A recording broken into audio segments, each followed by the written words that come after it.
The hand that rocks the cradle is the hand that rules the world. This comes from the Gospel of John, chapter 2, verses 1 through 5. On the third day there was a wedding at Cana in Galilee, and the mother of Jesus was there. Jesus also was invited to the wedding with his disciples. When the wine ran out, the mother of Jesus said to him, "They have no wine." And Jesus said to her, "Woman, what does this have to do with me? My hour has not yet come." His mother said to the servants, "Do whatever he tells you." Well, happy Mother's Day. I have a few little things that were asked of second graders about why God made mums, and I'd like to share those with you. Why did God make mothers? First response, she's the only one who knows where the Scotch tape is.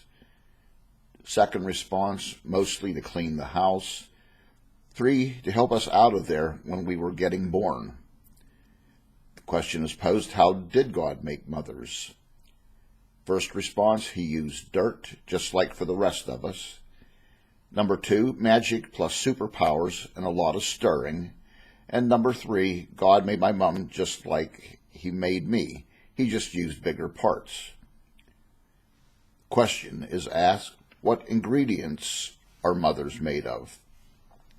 First response, God makes mothers out of clouds and angel hair and everything nice in the world, and one dab of mean. Second response, they had to get their start from men's bones. Then they mostly used string, I think. Final question, why did God give you your mother and not some other mother? First response, we're related. And number 2, God knew she likes me a lot more than other people's mums like me. Happy Mother's Day. You know, this day can fill us with bittersweet memories. I know I have my memories. I remember being taken to Sunday school, getting to church, and having Mom become mortified because I managed to get out of the house with some of my breakfast still on my face. But if Mom had a Kleenex and could work up a little spit, she could make the food remnants go away, and I still cringe about that to this day. Back in the 50s, I can remember that women had large round boxes of face powder and a puff in order to powder their faces. There was a day when Mom came into the bedroom to find me sitting on her bed, and there were large round spots of face powder all over her favorite bedspread. And when she asked me what I had been doing, I told her I was making pancakes. There was a time when I was being put down into my crib for an afternoon nap, but I really wasn't that sleepy, and I'd managed to hide a few crayons in my pocket. When Mom came back in the room, I was drawing all over the wall with the crayons. When Mom demanded what was going on, I pointed to the individual scribbles and identified each person in that family portrait that I had created. Mom did not yell a lot, but she was gifted with what was christened the look. The look was probably the most effective weapon of shame in her arsenal of child-rearing. As I got older, I wanted to do something for my mother, and so I bought her the first Mother's Day gift that I had earned enough money to get. I wanted to buy her something beautiful, and it was a Saturday evening before Mother's Day, and I was at the Ben Franklin 5 and Dime store looking for that something special. I found myself attracted to another seasonal item at the store. And, you know, when you're a child, you often do not put together that Memorial Day falls very closely to Mother's Day. So in my well-intentioned ignorance, I bought Mom an attractive styrofoam cross, rose-adorned, and a grave marker. And I still haven't lived that one down, and I likely never will. I remember Mother's Day in our home church.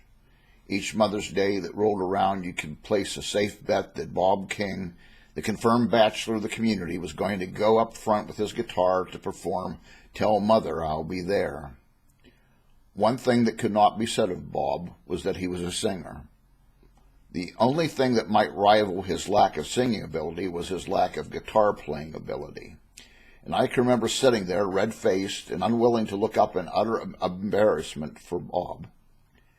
At least I wasn't as rude as some of the other kids who would sit there and snicker. It used to be the longest 4-verse song in history. And every year, come Mother's Day, we would go through that same thing all over again. Several years ago, Bob King passed away, and I have to tell you that if I could hear Bob sing and play that song again, I might even pay to hear it. Now, today's occasion finds Jesus and his newly assembled troop of disciples attending a wedding in Cana, and also in attendance is Jesus' mother, Mary. In the course of the reception celebration, the wine runs out, and Mary approaches Jesus with that dilemma. And one gets the sense that this annoys Jesus. We find Jesus does not refer to Mary as mother. Instead, he calls her woman.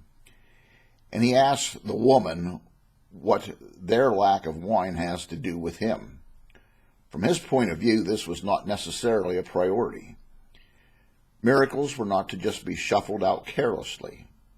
But I want you to notice what happens. Mary, seemingly knowing, instructs the servants to do whatever Jesus tells them to do. And by the next 2 verses, Jesus has caved in and done what his mother asked him to do. I don't believe that Jesus would have changed water into wine on that day for anyone else on this planet except his mother. His mother, Mary, didn't travel around with Jesus in all of his ministry. But there are accounts in the Gospels where her and her other children used to show up where Jesus was at. A lot of people used to tell Jesus his mother and brothers were in the crowd.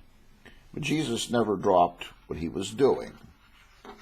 In fact, he would merely look out over the crowd and say, "Everyone here is my mother, my brother, and my sister." You know, if we would transition ahead to John chapter 19, verses 25 to 27, we would find Mary with Jesus in his most desperate final hour.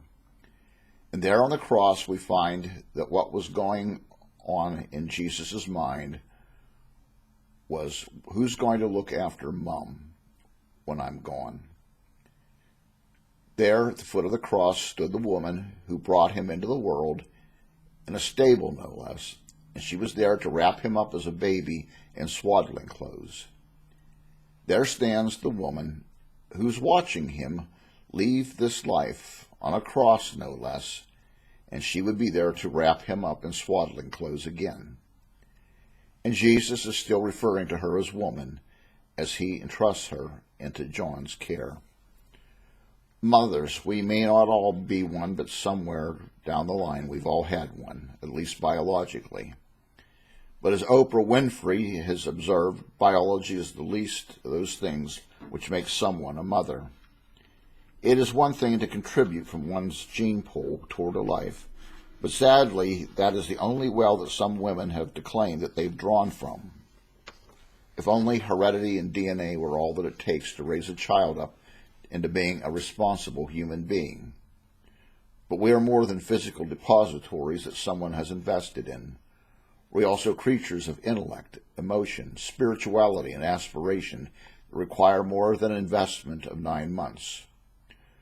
We are built over a lifetime, and physical maintenance is only the tip of the iceberg. Motherhood used to be held as a place of honor. In the Bible, we read time and time again about women who struggled with the opinions of society when they failed to achieve motherhood.